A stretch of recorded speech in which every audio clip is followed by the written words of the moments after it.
മലയാള സിനിമയിലെ മികച്ച നടന്മാരിൽ ഒരാളാണ് മുകേഷ്. നാടക പാരമ്പര്യമുള്ള കുടുംബത്തിൽ നിന്നും വന്നതുകൊണ്ട് തന്നെ സിനിമയിൽ പെട്ടെന്ന് തന്നെ ഒരു മേൽവിലാസം ഉണ്ടാക്കിയെടുക്കാൻ അദ്ദേഹത്തിന് കഴിഞ്ഞിരുന്നു. മോഹൻലാൽ, മമ്മൂട്ടി എന്നീ സൂപ്പർ താരങ്ങൾക്ക് പോലുമില്ലാത്ത ഒരു റെക്കോർഡും മുകേഷിന് സ്വന്തമാണ്. ഏറ്റവും കൂടുതൽ തിയേറ്ററിൽ ഓടിയ ചിത്രത്തിലെ നായകനാണ് മുകേഷ്. ചിത്രം ഗോഡ്ഫാദർ. എന്നാൽ ഇത്തരം അഭിനയ ജീവിതത്തിലെ നേട്ടങ്ങൾ മാറ്റി നിർത്തിയാൽ ഒരുപാട് വിവാദങ്ങളിലും മുകേഷ് ചെന്നുപെട്ടിരുന്നു. രാഷ്ട്രീയ പ്രവേശനത്തിനു ശേഷം MLA സ്ഥാനത്ത് ഒരുപാട് ആരോപണങ്ങൾ അദ്ദേഹം പ്രതിയാക്കപ്പെട്ടിരുന്നു. കൂടാതെ പീഡന പരാതിയും മുകേഷിനെതിരെ വന്നു. നിലവിൽ നിയമസഭാംഗമായി അദ്ദേഹം പ്രവർത്തിക്കുന്നുണ്ട്. ഇപ്പോഴത്തെ സിനിമയിലെ വിശേഷങ്ങൾ പങ്കുവയ്ക്കുകയാണ് മുകേഷ്. അഭിനയ ജീവിതത്തിലെ നിർണായക സംഭവങ്ങളെക്കുറിച്ച് സംസാരിക്കുകയാണ് മുകേഷ്. CBI സീരീസിലെ രണ്ടാമത്തെ ചിത്രത്തിൽ മമ്മൂട്ടിയോടൊപ്പമുള്ള ഒരു അനുഭവം പങ്കുവച്ചിരുന്നു. കൂടാതെ ദുൽഖർ സൽമാന്റെ ഒപ്പം ഒരു പ്രധാന വേഷത്തിലെത്തിയ ജോമോന്റെ സുവിശേഷത്തെക്കുറിച്ചും മുകേഷ് സംസാരിച്ചു. മൂവി വേൾഡ് മീഡിയയ്ക്ക് നൽകിയ അഭിമുഖത്തിൽ സംസാരിക്കുകയായിരുന്നു അദ്ദേഹം. എൻ്റെ ഒരു രാഷ്ട്രീയ കുടുംബം തന്നെയായിരുന്നു. പെട്ടെന്ന് പൊട്ടിമുളച്ചു വന്നതല്ല.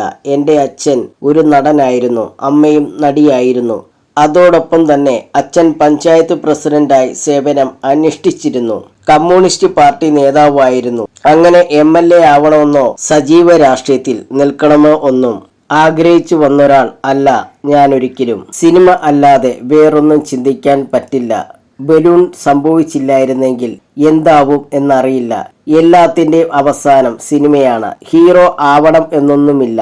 ചെറിയ റോളായാലും ആദ്യത്തെ സിനിമയിൽ ഞാൻ ഹീറോ ആയിരുന്നു. ഞാൻ പഠിക്കുന്ന സമയത്താണ് സിനിമയിലേക്ക് അവസരം വന്നത്. ബലൂൺ എന്നായിരുന്നു പോസ്റ്റർ വരെ അടിച്ചിരുന്നു. പിന്നെയാണ് എന്നെ നായകനാക്കി എടുത്തത്.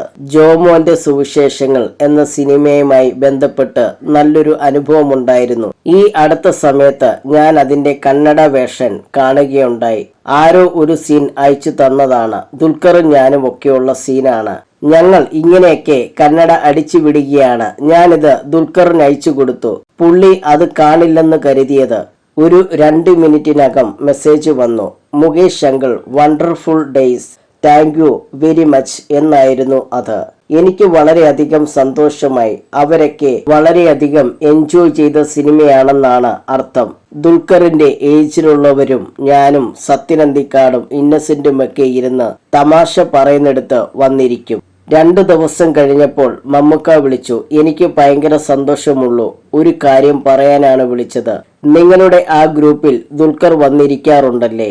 അവൻ അതിലൊക്കെ പെടുന്നതിൽ ഭയങ്കര സന്തോഷം. ഞാൻ എൻ്റെ മക്കളോടും അവരുടെ പ്രായം ഉള്ളവരോടൊക്കെ പറയുന്ന കാര്യമാണ്. സീനിയേഴ്സ് പറയുന്ന അനുഭവങ്ങളൊക്കെ കേട്ടാണ് ഞങ്ങൾ വളർന്നത്. മുമ്പ് CBI സീരീസിലെ രണ്ടാമത്തെ സിനിമയാണെന്ന് തോന്നുന്നു. ഞാനും ജഗതി ചേട്ടനും അതിലുണ്ട്. ചാക്കോയായും വിക്രമുമായി ഞങ്ങൾ നേരത്തെ വന്ന് ഡയലോഗൊക്കെ ഉണ്ടെന്ന് കണ്ടാൽ കൈകെട്ടി കളിയാക്കി നടത്തും.